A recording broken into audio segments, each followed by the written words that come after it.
buenas tardes, bienvenidos una nueva vez a los Viernes de Salud de 360 grados. Para mí es un honor, un privilegio que ustedes nos acompañen y nos presten su atención. Además, para mí es una gran alegría estar de vuelta, porque con este asunto de la pandemia yo tengo 1 año y 5 meses fuera del programa. Ustedes saben que mi generación no vino con el chip de la tecnología y a mí no, la verdad que no me gusta. Me encanta esta forma de hacerlo de manera directa y la verdad que me siento muy contenta, muy alegre de volver a retomar esta cercanía con ustedes, que definitivamente son la parte más importante de este programa. Muchísimas gracias por recibirnos en sus hogares y por permitirnos ser parte de la familia. Con la pandemia del COVID-19 hay un montón de pandemias paralelas más que se han estado dando en toda la Tierra. Y una de esas pandemias paralelas son los trastornos mentales, ese estrés, este cambio de vida, esta lejanía emocional, esta lejanía física que nos arropa. Y de una manera muy especial, los niños, los adolescentes están siendo víctimas de ello. En el día de hoy tenemos como invitado al doctor Luis Isidro Ortega, jefe del Departamento de Salud Mental Santa Socorro, y además va a ser el director de un centro que van a conocer aquí, que va a ser una muy buena, agradable y útil sorpresa para los padres. Él va a ser nuestro invitado de hoy. Pero en esta situación de reencuentro, también nosotros le damos la bienvenida a todos los retos que se nos están presentando. No se vayan, regresamos con el doctor Ortega.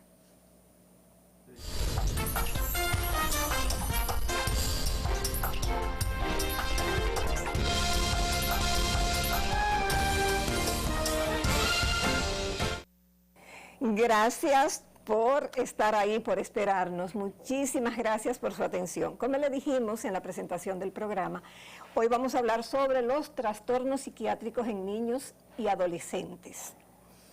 A veces se asume que la infancia y la adolescencia son 2 periodos de la vida que están libres de preocupaciones, que son unas vidas que transcurren en esos primeros años felices y contentos, nada más lejos de la realidad. Es un hecho comprobado que entre un 20 y un 25% de los niños y los adolescentes presentan 1 o más trastornos mentales diagnosticables. Porque la realidad es que nuestro estilo de vida actual genera muchas presiones, y los niños y los adolescentes no son inmunes a esas presiones que se presentan en los hogares. Algunos logran afrontarlas bien y salen a flote sin problemas, pero otros no. Esas presiones se cobran el peaje y cada vez más los niños y los adolescentes presentan más trastornos de conducta, más trastornos mentales, más problemas, los cuales necesitan tratamiento. En el día de hoy, como le decíamos, tenemos al doctor Luis Isidro Ortega. El doctor Ortega es psiquiatra, jefe del Departamento de Salud Mental del Santo Socorro, y como les decíamos, al final le vamos a tener una sorpresa de una nueva herramienta que va a estar al servicio de los padres. Doctor, bienvenido. Hola, ¿cómo está, doctora? ¿Todo bien? Todo bien, gracias a Dios. Qué bueno que usted esté por aquí hoy. Qué bueno venir. Porque, como hablábamos fuera de cámara, y de ese también es uno de los temas que vamos a tratar, la pandemia del COVID-19 ha traído muchas secuelas y muchas pandemias paralelas. Eso es así. Las pandemias de los problemas en la columna, de la cual yo soy víctima, por el sedentarismo, por tanto tiempo trancado sin poder salir, y las situaciones a nivel de trastornos emocionales, mentales, psicológicos que se le ha presentado a todo el mundo, pero de una manera muy especial a los niños y a los adolescentes. Eso es así.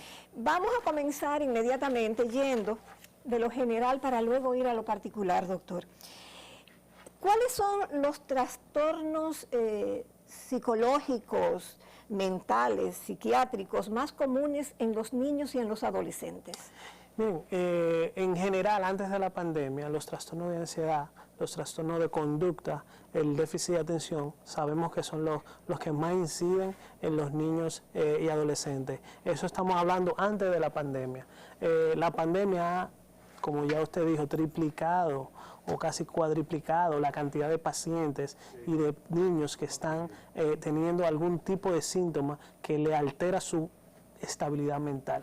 Eso lo vemos, eso lo hemos visto mucho, ya hay un consenso mundial, como usted dijo, que hay una pandemia y que viene en olas mucho más fuertes que incluso la pandemia que tenemos, que es extremadamente peligrosa, como la hemos visto, especialmente la nueva época, la nueva cepa. Lo que vemos es que hay muchísimos niños que tienen trastornos de ansiedad y le han aumentado los trastornos de ansiedad, los déficits de atención, que se les dificulta estar tranquilo. Ahora tuvieron que estar encerrados casi un año completo, o llevan encerrado un año completo y un poco más.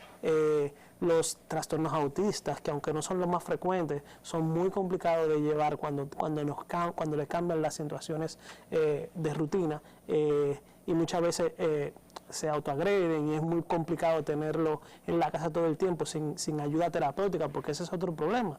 También durante la pandemia disminuyeron lo que es la asistencia completa del psiquiatra, del psicólogo. Hacemos mucho telemedicina, pero lamentablemente en salud mental es muy complicado la telemedicina. No es que no se puede, hicimos todo lo que pudimos y llegamos a muchos buenos resultados, pero lamentablemente hay unas cosas como el autismo y algunas patologías que definitivamente tenemos que estar presencial con el paciente para poder diagnosticar, evaluar y dar un buen tratamiento. Definitivamente, porque el lenguaje verbal nos dice mucho. Claro, o sea, claro. Yo siempre he dicho que lo más importante para un buen pronóstico, para un buen tratamiento, una de las mejores herramientas son, primero, la condición de llegada. No es lo mismo el paciente que va que el que lo llevan. Claro.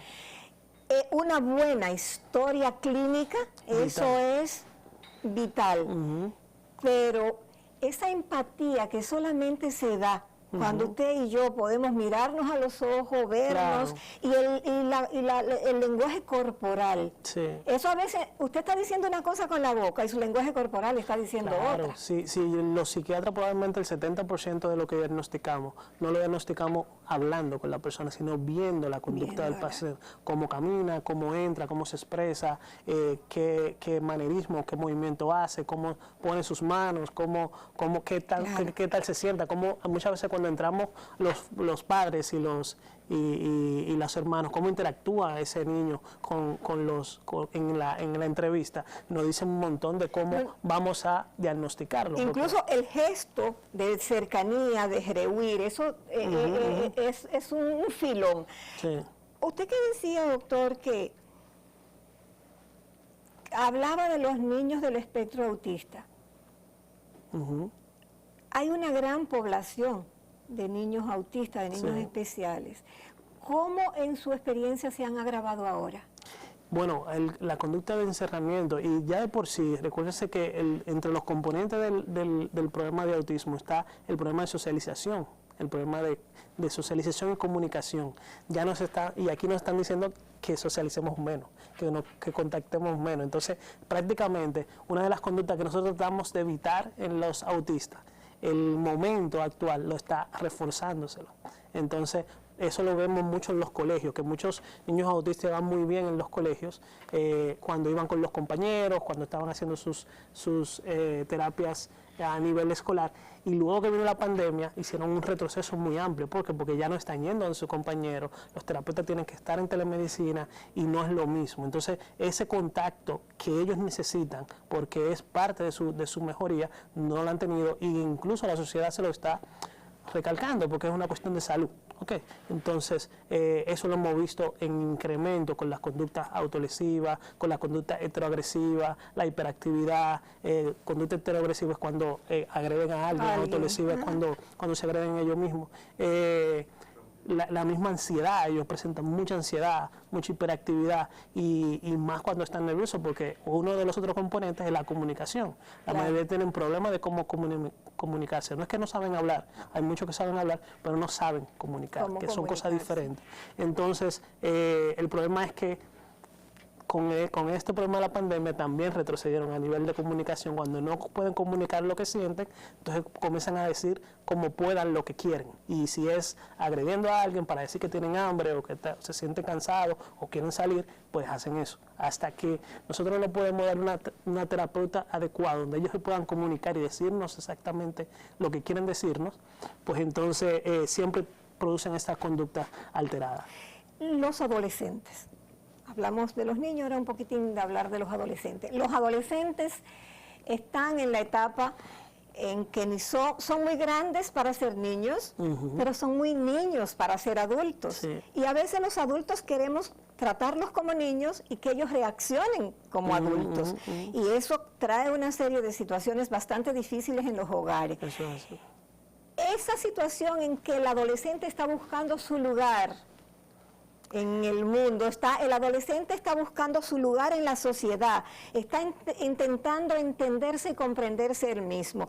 ¿Cómo los ha afectado la pandemia? Muchísimo. Aquí tenemos, como usted dice, los adolescentes en la adolescencia están tratando de buscar su lugar, tanto en la sociedad como tratándose de entender ellos mismos en su identidad, qué ellos quieren ser, cómo ellos quieren ser y hacia dónde quieren ir. Y muchos ya tenían problemas, muchísimos adolescentes tenían problemas antes de la pandemia lo ha dificultado más, muchísimo más. ¿Por qué? Porque hay muchos que tenían ansiedad también, que tenían trastorno de personalidad, que es un problema que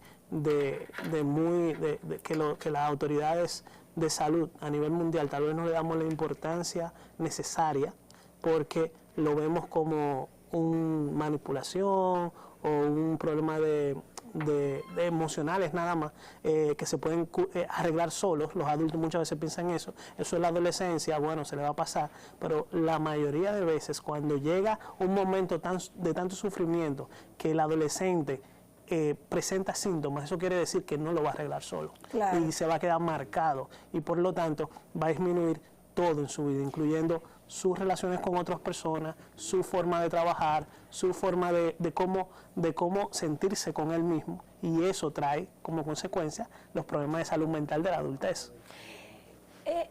¿Cuáles serían, por ejemplo, un padre, una madre que nos está mirando ahora mismo, doctor Ortega, cuáles serían ¿cuál es la alerta, cuáles son las señales que le pueden decir a un padre o a una madre que su hijo no está teniendo una rabieta, no está teniendo una pataleta normal, común y corriente en la adolescencia o en la niñez, pero que es algo más y que debe de buscar ayuda profesional? ¿Cuáles son esos rasgos de la conducta que podrían alertar a ese padre y a esa madre? Lo importante es mirar mucho la intensidad y el cambio de conducta. Esas son las dos cosas más importantes. Intensidad y cambio de conducta. Eso quiere decir que si un niño toda su vida ha sido tranquilo, callado, un poco adecuado, pero con bajo perfil, vamos a decir, si cambia de conducta repentinamente, eso es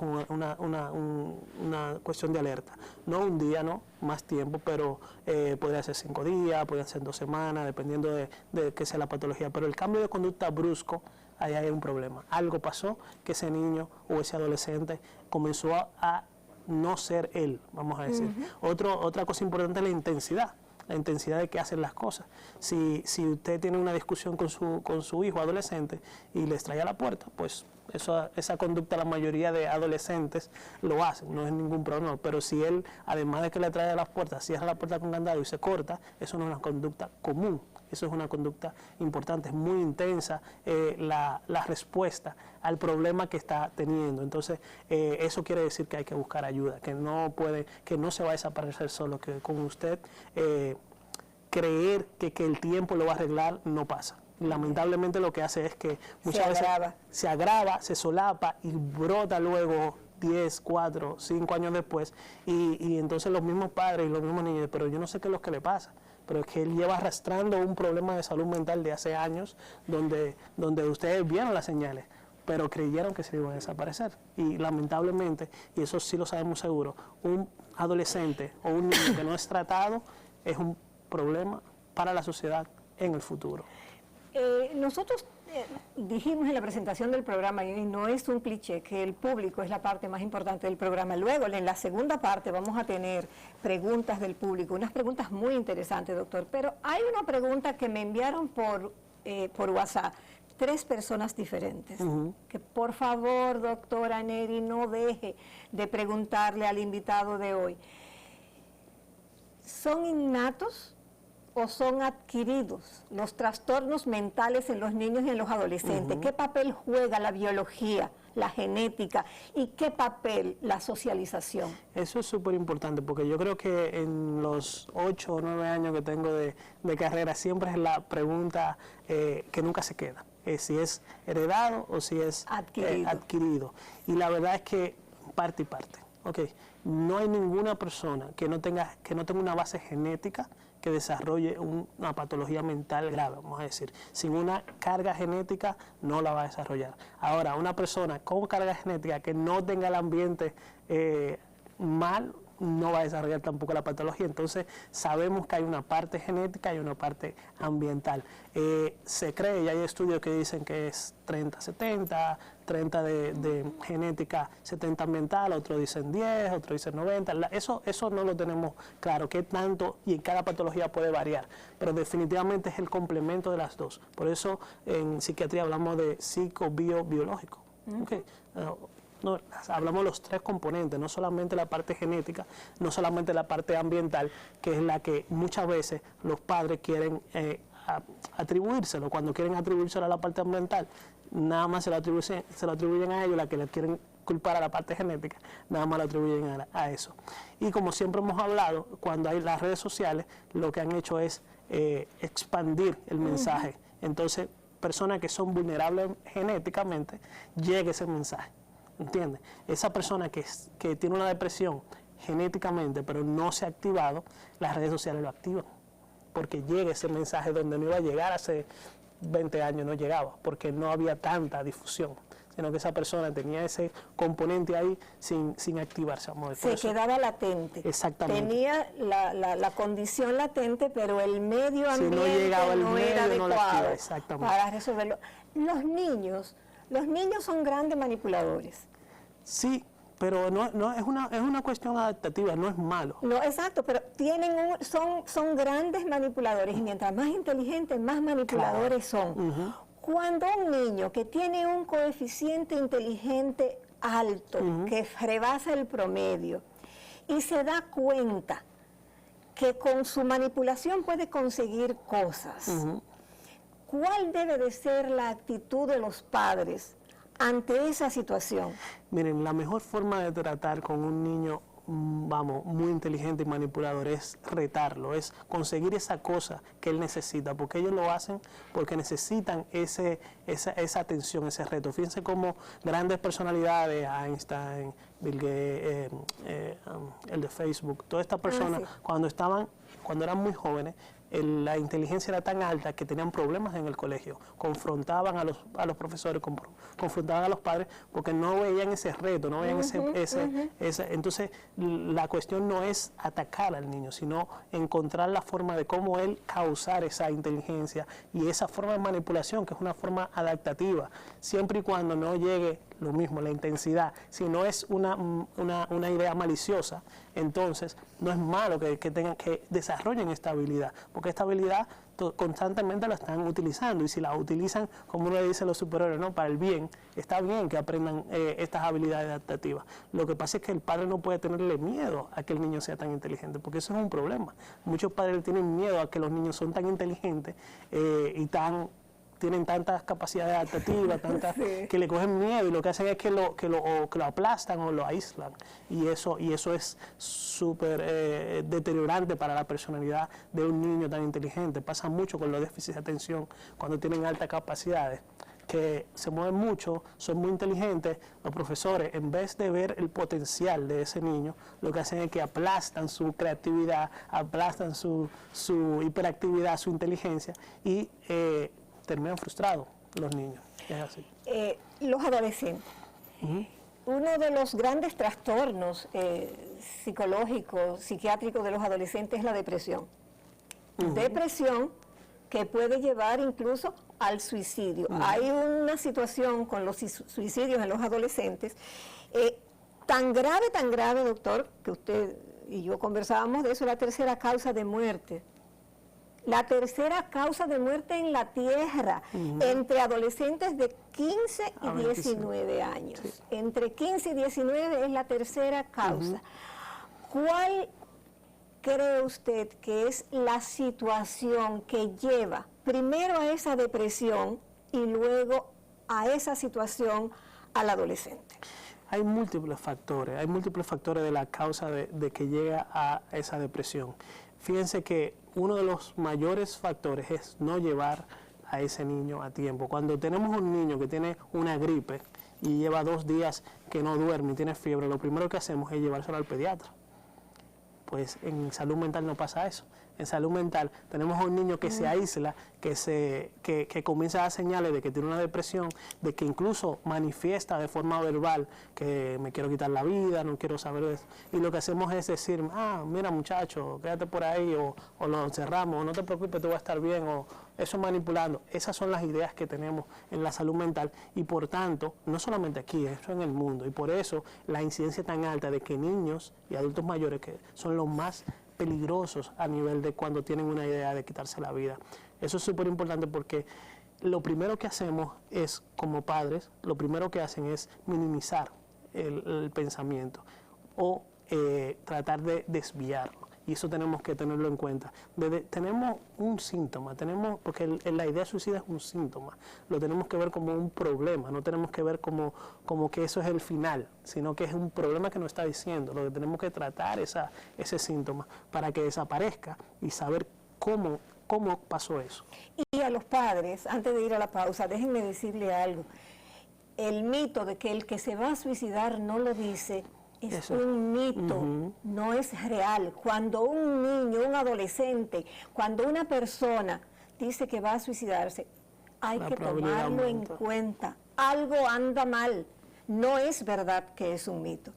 Vamos a ir a la pausa y cuando regresemos vamos a comenzar ya a compartir las preguntas de nuestro público para que el doctor Luis Isidro Ortega, psiquiatra, nos responda. No se vayan, regresamos, que hay muchísimo más en este Viernes de Salud de 360 grados.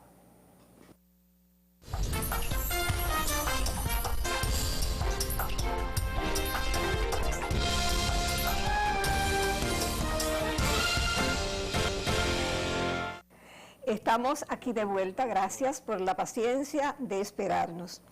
Estamos hablando con el doctor Luis Isidro Ortega, psiquiatra. Antes de irnos a la pausa, le prometimos que ya vamos a comenzar a recibir las preguntas de nuestro público. Por favor, señor director. Saludos, buen día. Soy Misael Contreras y me gustaría saber si la pandemia ha incrementado los problemas psiquiátricos de los niños y adolescentes. Sí, definitivamente, lo estábamos hablando al principio, que la pandemia ha aumentado muchísimo, ha triplicado, cuadriplicado la cantidad de síntomas y patologías en los niños y adolescentes. La pandemia definitivamente, y va a seguir aumentando, porque el problema de la ola de pandemia en salud mental es que falta mucho todavía como para poder controlar las situaciones emocionales que están teniendo nuestros niños. Y no solamente eso, cuando estaba yo en el camerino maquillándome, conversaba con una de las muchachas que yo dejé de verla embarazada y ya su bebé tiene 1 año y pico, y hablábamos precisamente, y ella me preguntaba y yo le decía que uno de los grandes problemas de esto de la pandemia es que está creando autistas emocionales.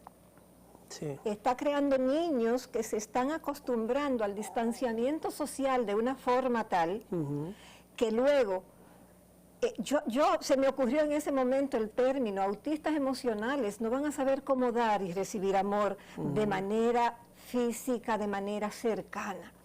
Vamos a seguir con las preguntas, que son preguntas muy buenas, doctor. Buenos días, mi nombre es Lisa Ramírez y mi pregunta es la siguiente. ¿Qué consecuencias pueden tener estos jóvenes que tienen trastornos psiquiátricos y no son tratados debidamente? Definitivamente lo que vamos a ver lo vemos en 3 fases, ¿no? En la fase aguda, lo que va a pasar ahora en el presente es que el niño va a tener un pobre desempeño a nivel lo que es las relaciones personales, la escolaridad, la familia, el sentimiento de él. A largo plazo vamos a tener un problema con la sociedad y cómo se va a relacionar con su pareja, con sus hijos, con el trabajo, con todo lo que tiene que ver con la sociedad. Y lamentablemente la salud mental probablemente es la que más influencia tiene a nivel económico de un país. Sabemos que los países que tienen más problemas de salud mental tienen menos capacidad de monetizar, de ganar dinero. Entonces, por la discapacidad, por el sentimiento de esa depresión que no le da motivación a las personas. Entonces, si no tratamos bien a los niños, probablemente vamos a tener un panorama turbio en todas las áreas, no solamente en la individual del niño, sino también en las áreas sociales, en las áreas económicas, en todas las áreas del país o del mundo. Antes de pasar a la siguiente pregunta, una pregunta que surgió de una conversación también cuando estábamos abajo, cuando yo venía, porque al pasar tanto tiempo sin vernos,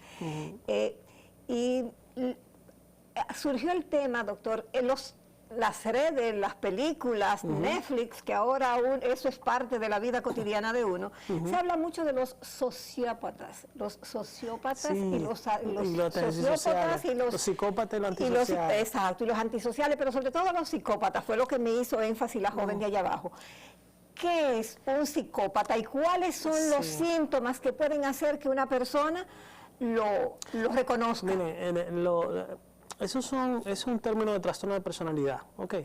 Es una personalidad, todos nosotros tenemos un tipo de personalidad. Cuando llega a un nivel, entonces se produce una alteración de la personalidad y se produce un trastorno de personalidad. Los rasgos psicopáticos o los rasgos antisociales, que algunas escuelas dicen que serían lo mismo, otras escuelas lo diferencian. En el psicópata prácticamente sería como una conducta donde se nace, donde tú tienes genes que se activan y entonces el síntoma principal es la falta de empatía. La falta de empatía es el síntoma principal. Y aquí vemos mucho el problema de que la persona hace cosas sin importar las consecuencias, siempre y cuando esas cosas sean su objetivo o su meta. Por lo tanto, yo siempre pongo el ejemplo de que si en el colegio estamos jugando y el psicópata le mete el pie simplemente para llegar primero. O sea, no le importa las consecuencias que le pueda traer a ese compañero. No en ese término tan bajito, pero es un poco para poderlo sobrellevar. En cambio, los antisociales es un poco más de la sociedad. Aquí el problema es también un trastorno de personalidad, en una de las escuelas cuando lo describe, pero aquí el problema es con las reglas. No hay poca empatía, pero el problema es mantener las reglas de las conductas. Ellos también quieren un objetivo, pero ellos rompen todas las reglas posibles para llegar a ese objetivo. Entonces, ese es como el término que lo diferencia los dos, y ese habla más del ambiente. Dicen que el antisocial en un ambiente bueno no se va a desarrollar. El psicópata, a pesar del ambiente que sea, va a desarrollar sus características. Pero otras escuelas dicen que son términos indistinguibles.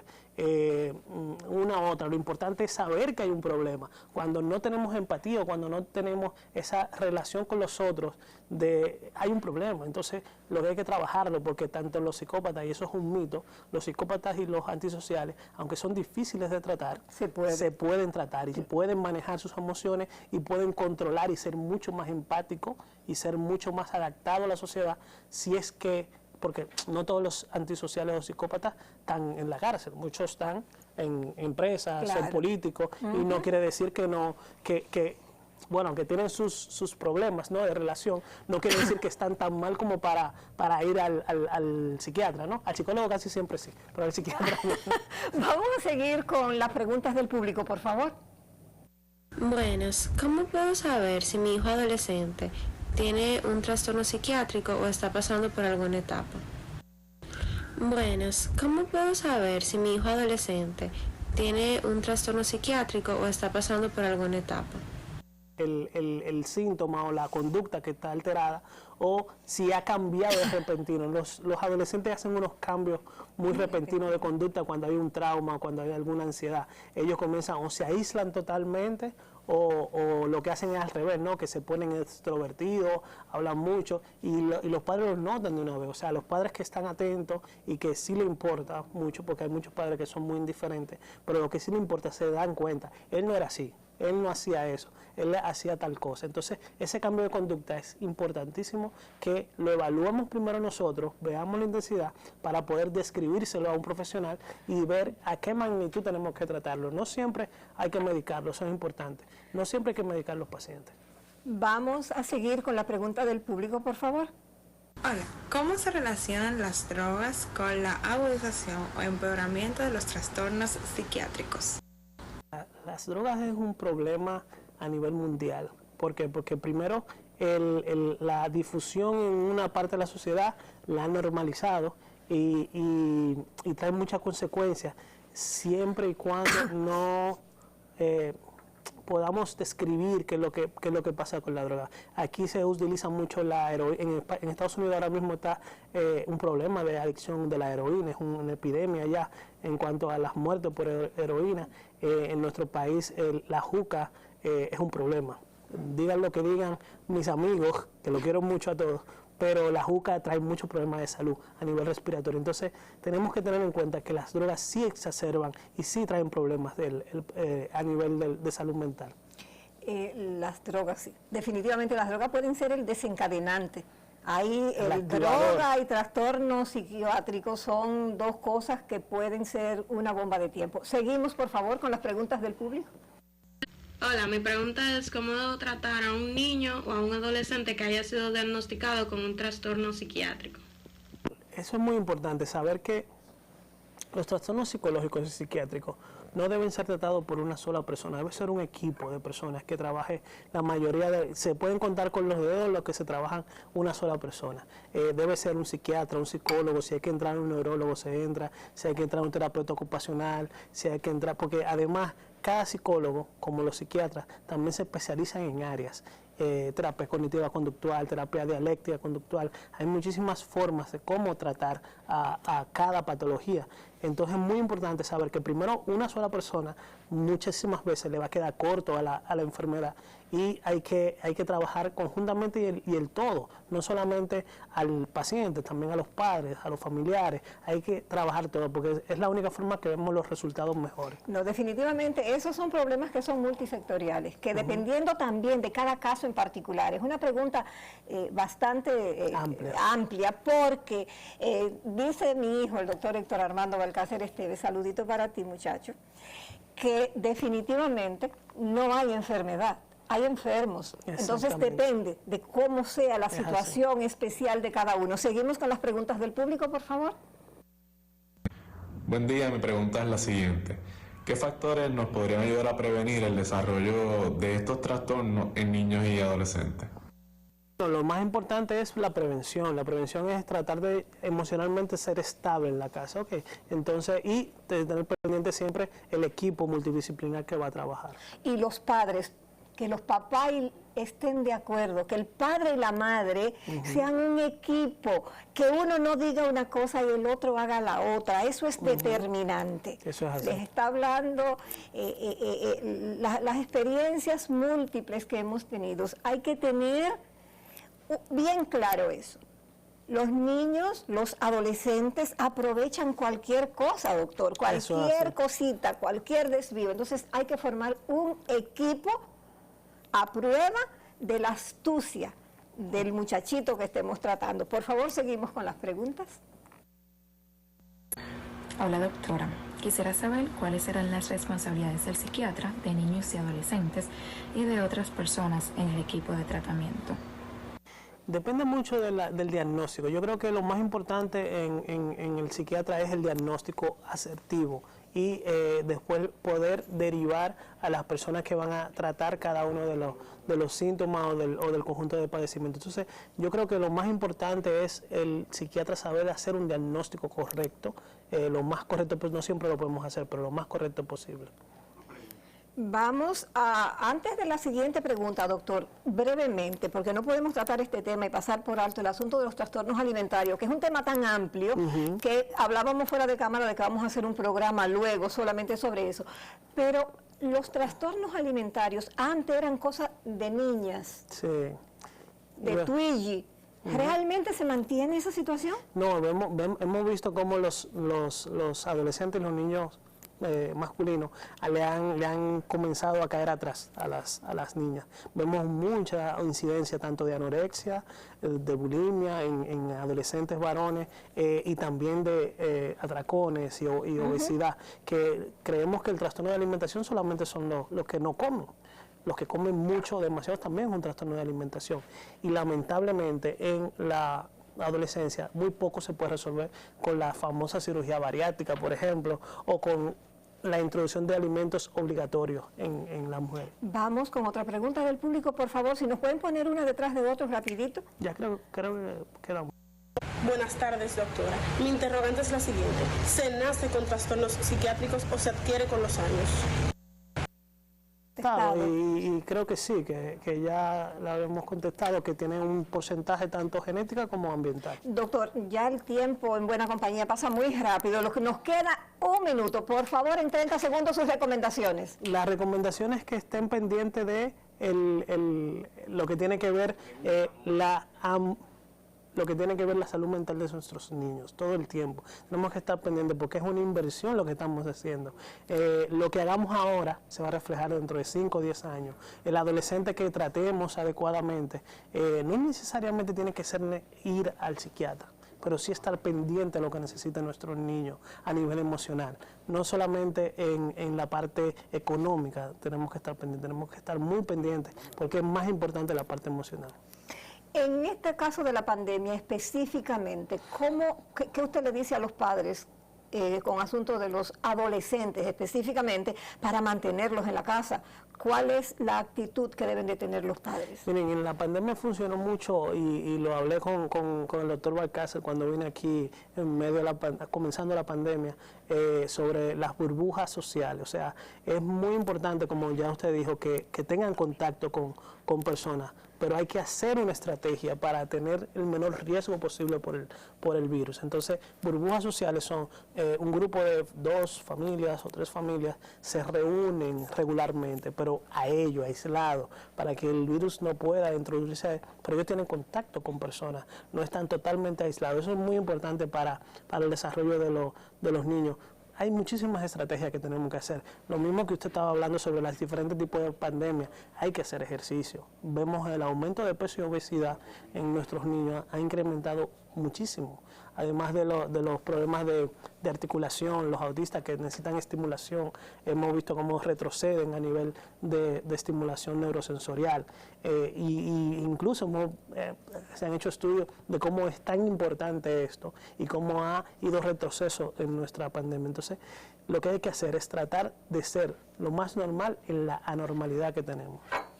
Definitivamente es difícil, sí, porque todo conspira contra esa normalidad, pero definitivamente tenemos que hacer el esfuerzo. Ya en el último minuto que nos queda, yo no puedo dejar de hablarles de este tema, que no tiene nada que ver con el tema principal, aparentemente. Cuando yo estaba preparándome, vistiéndome para salir de casa, para venir al canal, yo estaba buscando la ropa y eso, y me la estaba poniendo, que me la iba a poner. Cuando terminé de vestirme, pensé, voy a buscar un collar o un accesorio para ponerme con esta ropa. Y cuando me veo en el espejo, ya yo tenía este accesorio y dije, pero si tengo esto aquí ya no me voy a poner más. Claro. Y no es casual el comentario que le voy a hacer, porque en ese momento dije, independientemente de lo que sea, tengo que hablarles de esto. Vacunar es amar. Por favor, vacúnense, cuídense, cuidemos a nuestros adultos mayores, cuidemos a nuestros niños, cuidemos nuestra sociedad. Vacúnense, por favor. Gracias, doctor. Siempre. Muchísimas gracias por haber tenido la gentileza de venir aquí al programa. Esperamos tenerlo de vuelta un día para hablar sobre los trastornos alimentarios. Siempre. Y a ustedes, muchísimas gracias por su atención. De verdad que ha sido un honor, un privilegio estar aquí de vuelta. Gracias y nos vemos en otro Viernes de Salud de 360 grados.